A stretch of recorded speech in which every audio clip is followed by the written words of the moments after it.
रात का समय था और आकाश में काले बादल छाए हुए थे। गांव के पास एक पुराना खंडहर था जिसे लोग भूतों का घर कहते थे। गांव के लोगों में इसे लेकर अजीब कहानियां मशहूर थीं।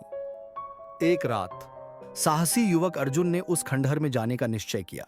अर्जुन ने खंडहर के पास पहुंचते ही महसूस किया कि वहां का माहौल बेहद भयावह और ठंडा था।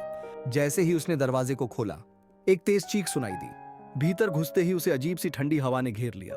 अर्जुन ने अपने हाथ में टॉर्च जलाया और खंडहर के अंदर कदम रखा।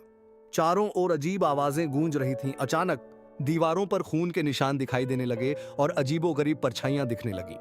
तभी अर्जुन को एक कमरे से किसी के चलने की आवाज सुनाई दी। उसने धीरे धीरे उस कमरे की ओर बढ़ना शुरू किया। कमरे के अंदर पहुंचते ही उसने देखा कि एक भयानक छाया उसके सामने खड़ी है। छाया ने अपनी जलती हुई लाल आंखें अर्जुन पर टिका दी और कहा, तुमने यहां आने की हिम्मत कैसे की? अब तुम इस खंडहर से कभी बाहर नहीं जा पाओगे।